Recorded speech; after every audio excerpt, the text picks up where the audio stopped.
रत्न करंडक श्रावकाचार में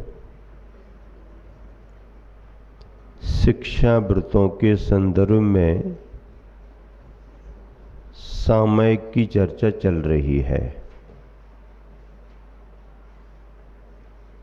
सामयिक धर्म के क्षेत्र में निर्वृत्ति का मार्ग है, निराकुलता का मार्ग है। ये 24 घंटे नहीं चल पाती गृहस्थों के लिए, इसलिए समय समय पर इसे संपन्न करने की प्रेरणा दी गई है। सामयिक का स्वरूप क्या है, उसका काल कैसे निर्धारित करें, आदि आदि चर्चा करते हुए कल कहा गया था कि ऐसी सामयिकों को एकांत स्थान में करें, क्योंकि मन की निराकुलता के लिए तदयोग्य क्षेत्र और वातावरण भी बहुत जरूरी होता है। वातावरण ऐसा मिल जाए तो मन निराकुल हो ही जाएगा, ऐसा अनिवार्य नहीं है, लेकिन मन की निराकुलता के लिए वातावरण भी प्रशस्त होना चाहिए, ये अनिवार्यता है। एकांते, भीड़ भाड़ में परिवार के साथ बैठे हैं, बच्चे खेल रहे हैं, टीवी चल रही है, आदि आदि, और आवागमन लगा हुआ है, वहीं बैठ के अगर तुम माला फेरो तो तुम कितना ही पुरुषार्थ करो, मन में उतनी एकाग्रता नहीं आ पाएगी। क्यों? वातावरण वैसा है। उससे हट कर के थोड़े दूसरी जगह बैठो जहाँ आवागमन कम है, शोर शराबा कम है, तो मन नहीं भी लगना चाहे तो अब वहाँ उसके लिए उछल कूद करने को कुछ है ही नहीं, तो शांत अपने आप धीरे धीरे होगा। एकांत स्थानों में। और फिर कहाँ पर? वनेषु वास्तुषु चैत्यालयेषु, ये और बता दिए। वन में, वन का अर्थ क्या? वन का अर्थ निर्जन स्थान में।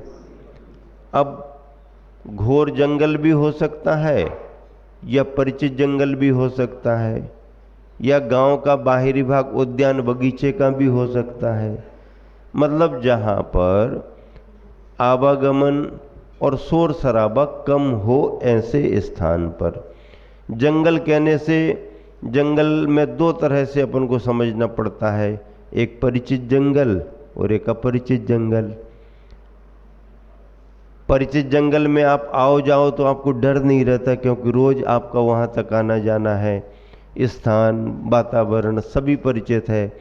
तो जंगल है, लेकिन जंगल का भाग परिचित है, तो आप निश्चिंतता से उस जंगल में आ जा सकते, बैठ सकते, विश्राम कर सकते, क्योंकि परिचित है।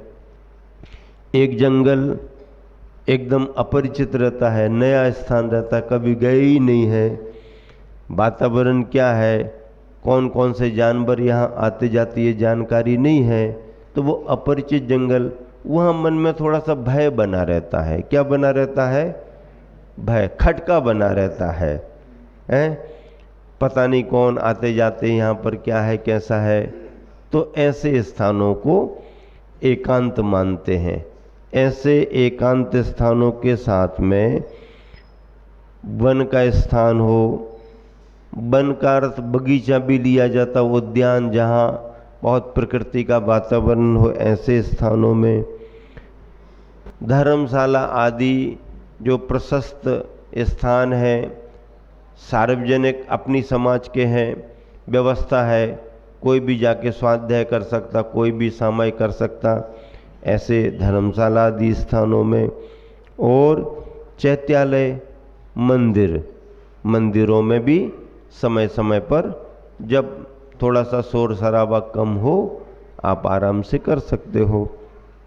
अथवा कोई मंदिर में हटकर के स्थान हो, वहाँ पर भी आप कर सकते हो।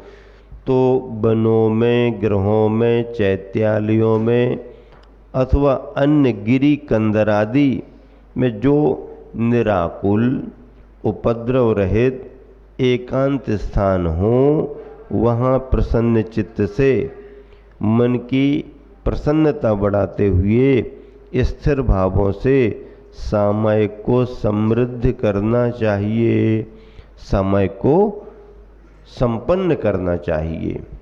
अगला श्लोक है सामयिक बढ़ाने की रीति। अब इस सामयिक को हम कैसे कैसे बढ़ाएं? श्लोक नंबर 100।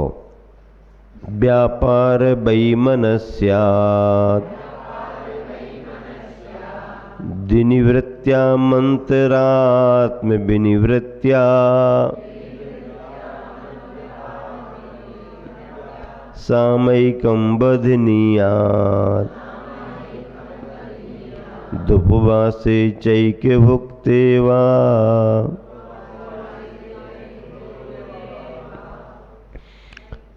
व्यापार वैमनस्यात्, शरीर आदि की चेष्टा और मन की व्यग्रता से। व्यापार किसका? शरीर आदि का। वैमनस्यात्, मन की व्यग्रता। इनसे विनिवृत्त्याम, क्या? इनसे निर्वृत्त होकर, इनसे छुटकारा पहले पाओ। अर्थात शरीर आदि की चेष्टा को स्थिर करो और मन में जो विकल्प जाल चल रहे हैं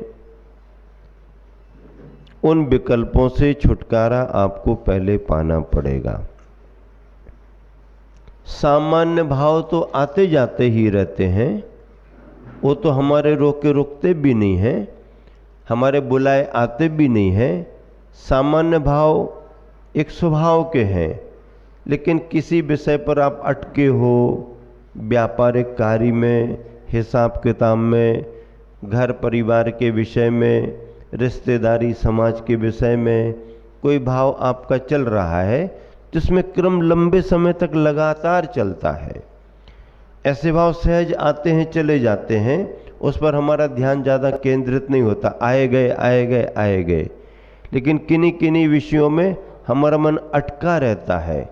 आप चाहे कहीं गांव छोड़ के चले जाओ, रिश्तेदारी में चले जाओ, मंदिर आ जाओ, हर जगह वो कोई ना कोई एक विकल्प विषय कोई चलता रहता है। तो ऐसे विकल्पों को छोड़ करके अंतरात्म विनिवृत्त्या, मानसिक विकल्पों की विशिष्ट निर्वृत्ति पूर्वक उपवासे वा एक भुक्ते वा, उपवास के दिन अथवा एकासन के दिन च और अन्य समय में भी सामयिक वदनियात करनी चाहिए, सामयिक को बढ़ाना चाहिए। भावार्थ, शरीर आदि की चेष्टा और मन की व्यग्रता को दूर करते हुए उपवास अथवा एकासन के दिन विशेष रूप से सामयिक करनी चाहिए। शरीर आदि की चेष्टा का मतलब है शरीर हिलडुल रहा है या शरीर स्थिर है, हाथ वगैरह अंगुली वगैरह अभी स्थिर नहीं कर पा रहे आप, तो ये काय संबंधी, शरीर संबंधी आपको एकाग्रता लाना। फिर मन की व्यग्रता, मन के भावों को प्रशस्त करना, शुभ बनाना, अशुभ भावों से बचना। और कोई संस्कार विशेष अगर भावों में है जो रोज रोज बार बार लंबे समय से चल रहा, उस संस्कार को पहले तोड़ना। इस तरह से सामयिक उपवास के दिन अथवा एकासन के दिन विशेष रूप से करना चाहिए। उपवास और एकासन में विशेष क्यों? क्योंकि अगर किसी ने दिन भर का उपवास कर लिया है तो वो अपने लिए निर्वृत्ति जैसा मान करके चल रहा है और बहुत सारे कार्यों से वो फ्री हो गया है, विकल्प नहीं है। फिर शरीर में प्रशस्तता भी रहेगी, भारीपन आदि भी नहीं रहेगा। क्यों? क्योंकि भोजन आदि का प्रभाव भी शरीर पर विशेष रूप से पड़ता है।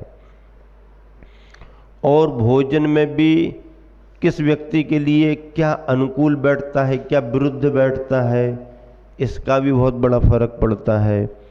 अगर कोई विरुद्ध प्रकृति का भोजन आया है जो तुम्हारे शरीर को नहीं जमता है, तो उस दिन आपको प्रशस्तता नहीं लगेगी, कुछ ना कुछ प्रतिकूलता महसूस होगी। इस तरीके से भोजन पान पर ध्यान रखते हुए अगर भोजन किया जा रहा है एक आसन के रूप में, तो हमारे शरीर को, हमारी साधना को क्या अनुकूल बैठता है उसका ध्यान रख करके ग्रहण करना, अथवा उपवास कर लिया।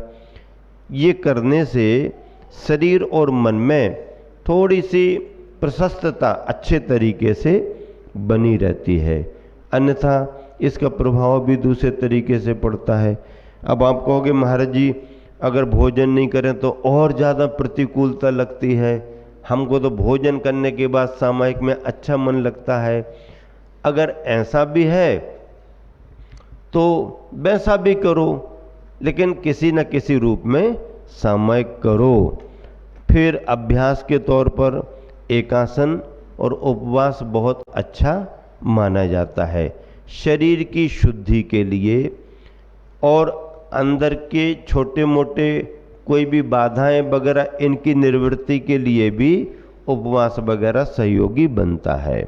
बहुत सारी बीमारियां भी जो हल्की फुल्की खान पान की गड़बड़ी से आती हैं, वो भी उपवास आदि से ठीक हो जाती हैं, एक आसन से ठीक हो जाती हैं। उपवास पूर्ण रूप से चारों प्रकार के आहार का त्याग करके नहीं कर पा रहा कोई, तो केवल पानी पानी ले ले। पानी पानी में भी अगर आप केवल ऐसा ही छना हुआ पानी लोगे तो उतना अनुकूल नहीं बैठेगा। अगर उसको प्राशोक कर लिया, उबाल लिया, फिर उसको अपनी प्रकृति के अनुसार लिया, तो वो ज़्यादा अच्छा आपके शरीर में काम कर सकता है। तो इस तरह से उपवास और एकासन, देखो सामायिक में अपने गुरुजी आचार्य श्री हमेशा कहते थे कि आसन और आसन दोनों पर नियंत्रण होना जरूरी है। क्या? आसन, आसन यानी भोजन। साधना के क्षेत्र में या शरीर को स्वस्थ रखने के लिए आसन यानी भोजन, अपने खान पान पर नियंत्रण होना बहुत जरूरी है। आप भोजन पानी बिल्कुल मत दो ऐसा नहीं कह रहा हूँ, लेकिन अनियंत्रित नहीं होना चाहिए। हाँ, आवश्यकता से अधिक नहीं होना चाहिए, विरुद्ध नहीं होना चाहिए, विपरीत नहीं होना चाहिए। तो मतलब खान पान पर अपना नियंत्रण होना, आसन पर, और आसन पर, बैठक पर भी नियंत्रण होना चाहिए। आजकल बैठने को लेकर के लोगों को बड़ी तकलीफें रहती हैं, ज़मीन में लोग बैठ नहीं पाते हैं, घुटने मुड़ने संबंधी प्रॉब्लम बहुत है। महाराज जी हमारे घुटने तो मुड़ते ही नहीं हैं, क्या करें। अब बाहर बाहर तो घूमते फिरते रहते हैं और कुर्सियों पर बैठ जाते, अब महाराज जी के पास आते हैं तो उन्हें बड़ा संकोच होता है, क्या करें, ज़मीन में बैठ नहीं पा रहे हैं और खड़े खड़े कितनी देर खड़े रहें। तो कोई इंतजाम उनको कर देते हैं कार्यकर्ता, लेकिन फिर भी अब उनकी समस्या ये क्यों बनी? क्योंकि लंबे समय तक उनका जमीन से संपर्क टूट गया। किससे संपर्क टूट गया? किससे संपर्क टूट गया? कुर्सी से संपर्क हो गया। अब कुर्सी पर बैठे, अथवा कई लोग खड़े खड़े भी बहुत लंबे समय तक काम करते रहते हैं, तो उनका अभ्यास ऐसा होने से उनके पैर वैसे गति करने लगे हैं। अब अगर वो जमीन में बैठे तो उनको असुविधा होगी। अब जमीन पर बैठ नहीं पा रहे, अब तुम जमींदार बने रहो तो क्या मतलब है? जमींदार है तो जमींदार हो रहे आओ, जमीन पर तो बैठ नहीं पा रहे। कुर्सी पर बैठेंगे तो कुर्सीदार हो जाएंगे, चौकी पर बैठेंगे तो चौकीदार हो जाएंगे। जहाँ बैठेंगे वहाँ जैसा तुम्हारा काम होगा, कोई भी बात नहीं। अब देखो सभी को प्रॉब्लम रहती है, लेकिन फिर भी अगर कुर्सियों पर बैठते बैठते भी खड़े खड़े काम करते करते भी कोई व्यक्ति नियमित क्रम में अपना व्यायाम करता रहता है, या प्रतिदिन ये मन बना करके आधा घंटा पौन घंटा हम जमीन में बैठेंगे ही बैठेंगे, हल्के फुल्के कपड़े पहन करके, घुटने मोड़ करके, आसन लगा करके, तो फिर वो दिन भर वैसा काम भी करता रहे। और अगर प्रयोग के तौर पर प्रतिदिन पौन घंटा 1 घंटा ऐसा करता है व्यायाम आदि को लेकर के, आसन को लेके, तो उसको ये प्रॉब्लम आएंगी नहीं, आएंगी तो बहुत कम, सामान्य सी रहेंगी और उसका शरीर वैसा काम करता रहेगा। चलिए अगला श्लोक क्या है? सामयिकम प्रतिदिवसम यथावदप्य नलसेन चेतव्यम व्रतपंचक परिपूर्ण कारणमवधान युक्तेन। अनल सेन आलस्य से रहित, आलस्य रहित, अवधान युक्तेन चित्त की एकाग्रता से युक्त पुरुष के द्वारा व्रत पंचक परिपूर्ण अहिंसादि 5 व्रतों की पूर्ति का कारणम, कारण होने से सामयिकम प्रतिदिवसम, सामयिक प्रतिदिन भी यथावत परिचेतव्यम, उसकी योग विधि के अनुसार बढ़ाने के योग्य है। न सिर्फ उपवास या एकासन के दिन ही वरन प्रतिदिन अप्रमत्त और एकाग्र चित्त से ग्रस्त को यथाविधि सामयिक करनी चाहिए, क्योंकि सामयिक ही अहिंसादि 5 व्रतों की परिपूर्णता में कारणभूत है। 5 व्रतों की पूर्ति सामयिक में हो सकती है, हो जाती है, इसलिए सामयिक का महत्व बताया गया। दोनों श्लोकों का पद्यानुवाद पढ़ेंगे, 100 और 101।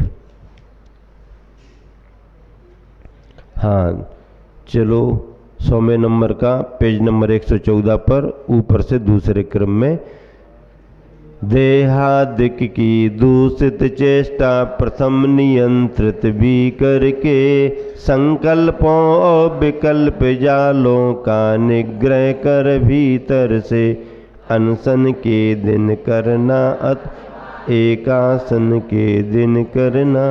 व्रति पुरुष सामयिक यथा विधि अन्य दिनों में भी करना, यथा विधि एकाग्र चित्त से श्रावक जनित प्रतिदिन भी। अहो भाग्य सामयिक करें बे अनुत्साह आलस बिन ही, क्योंकि अहिंसादिक अनुव्रत हो पूर्ण इसी से सफल रहे। गीत इसी के निस दिन गाते मुनिगण नायक सकल रहे। इस तरह से ये पद्यानुवाद भी हो गया, और इस पद्यानुवाद में दोनों श्लोकों का भाव बहुत अच्छे तरीके से गुरुवर आचार्य ने लिखा। और ये पद्यानुवाद भी आचार्य ने कुंडलगिरी कोनी जी, पाटन जबलपुर के पास जो क्षेत्र है, उस पर ये पद्यानुवाद किया था। ऐसा रत्नकंडक श्रावकाचार्य शिक्षा व्रतों के रूप में सामयिक करने की प्रेरणा दे रहा है।